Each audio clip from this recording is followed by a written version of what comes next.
Olá, gente querida! Hoje é quinta-feira, dia 26 de maio. A igreja celebra a memória de São Felipe Neri. E é com muita alegria que eu tenho a sua companhia aqui no canal Dom Paulo Jackson, também por meio da Rádio Maria, que transmite o nosso programa a cada dia.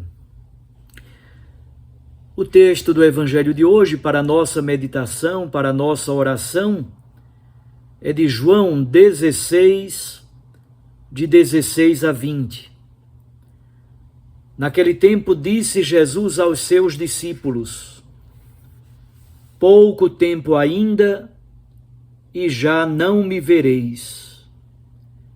E outra vez pouco tempo, e me vereis de novo.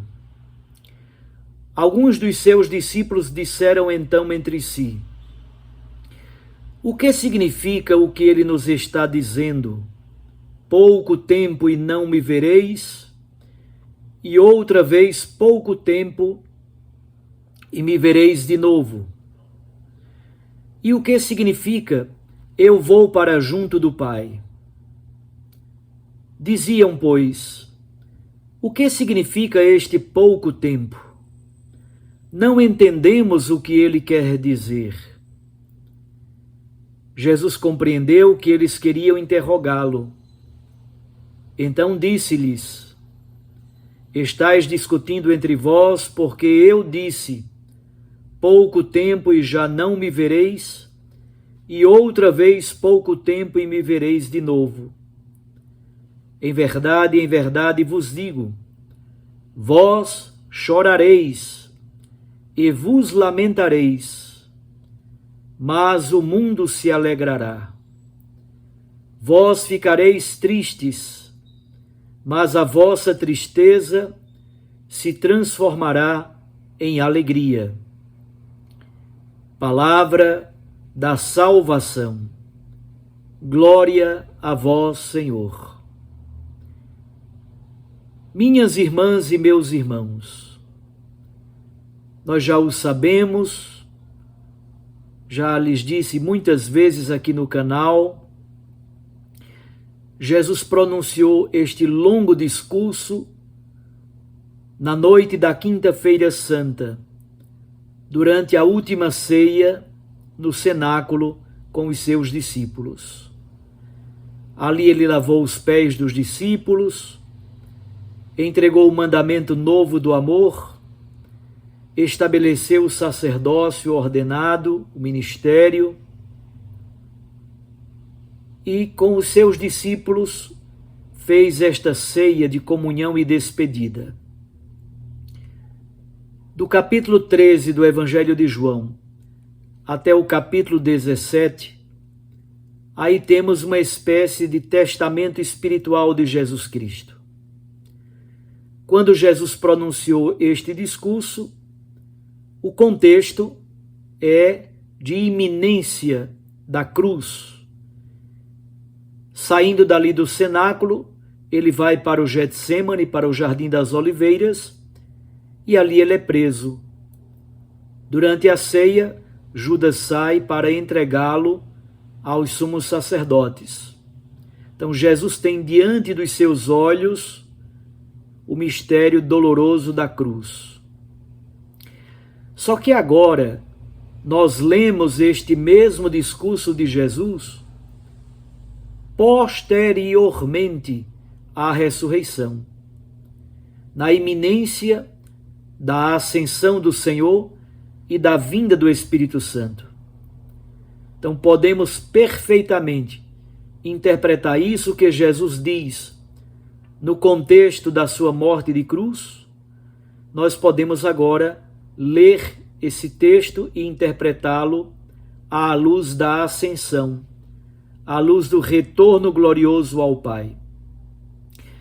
Mas como é que nós o veremos de novo? Aí entra o que nós chamamos de pneumatologia. É uma palavra bonita. Pneuma, em grego, significa sopro, mas significa também espírito. esse texto pode ser lido claramente em contexto pneumatológico. Como é que nós veremos a presença de Cristo entre nós? Em nós, na força do Espírito Santo que habita em nós, que nos foi dado pelo batismo, nos foi derramado no sacramento da confirmação. Ele está sempre junto de nós, dentro de nós, perto de nós. Ele é o Paracletos, aquele que é chamado para estar junto da igreja, aquele que acompanha a igreja como defensor, advogado e consolador. No texto há também uma pergunta sobre a parousia, a segunda vinda do Senhor. Pouco tempo e não me vereis, outra vez pouco tempo e me vereis de novo. Essa frase pode também ser interpretada à luz da vinda gloriosa de Cristo como Rei e Senhor do universo. A primeira carta de São Paulo aos Tessalonicenses, por exemplo, reflete, especialmente no capítulo 3º e no capítulo 4º, reflete sobre a iminência da parousia. Tanto que na comunidade de Tessalônica, muitos não queriam mais trabalhar, aconteceu uma onda de laxismo moral. Porém, gradativamente, o próprio Paulo vai refletindo sobre o adiamento da parousia. Cristo Jesus tarda em retornar gloriosamente. A pergunta, então, fundamental para a igreja é: como é que nós esperamos a vinda do Senhor? Na luz e na força do Espírito Santo, nós esperamos a vinda de Cristo glorioso na fidelidade, na oração, na vigilância e na caridade. O Espírito Santo em nós nos capacita para esperarmos a vinda gloriosa de Cristo, mas esta espera não é uma espera passiva, é uma espera dinâmica, ativa, caritativa, na oração, na vigilância, na fidelidade, na caridade, uma espera operosa. Ao mesmo tempo, o Evangelho de hoje fala da alegria e da tristeza. São João diz: vós chorareis e vos lamentareis, mas a vossa tristeza se transformará em alegria. Gostaria de pedir a vocês que leiam e reflitam e rezem o Salmo 126, especialmente os versículos 5 e 6. É um salmo belíssimo do tempo do período do exílio. Aqueles que semeiam entre lágrimas, com júbilo ceifarão. Quem sai andando e chorando enquanto semeia, voltará com júbilo, com alegria, trazendo os seus feixes. Isto é, o cristão, e o Papa Francisco tem dito isso reiteradamente, o Papa Paulo VI também trabalhou muito essa temática da alegria. O cristão não pode ser um triste cristão. O cristão tem que ser testemunha da alegria do Evangelho.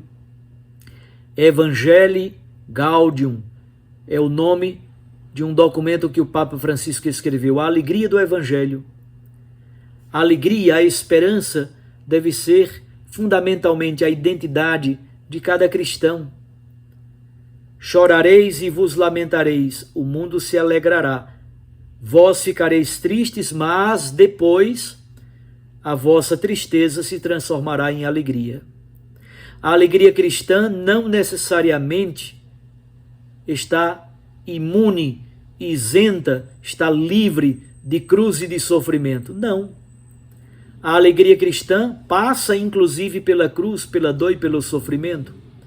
Mas o cristão, mesmo atravessando momentos difíceis e de crises, mantém firme a sua esperança, a sua alegria, porque sabe em quem confiou. E sabe que a promessa que Jesus fez é fiel. Sua palavra é fiel. A ressurreição de Cristo e a vinda do Espírito Santo sobre a igreja é de forma plena e cabal a resposta de Deus e a reabilitação de Jesus.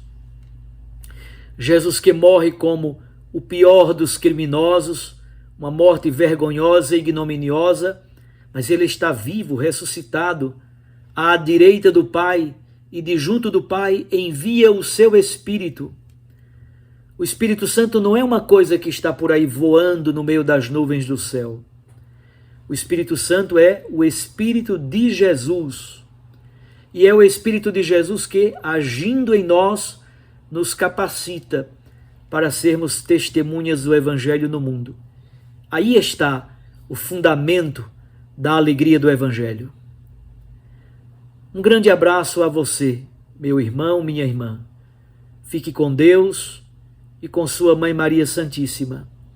Recorde que a palavra aquece o coração e a Eucaristia nos lança para a missão. Eu os abençoo, em nome do Pai, e do Filho, e do Espírito Santo.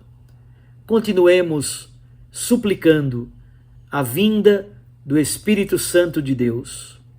Espírito de missão, ministérios e dons, espírito de alegria, espírito de esperança, espírito de testemunho. Até amanhã, com muita alegria, se Deus nos permitir.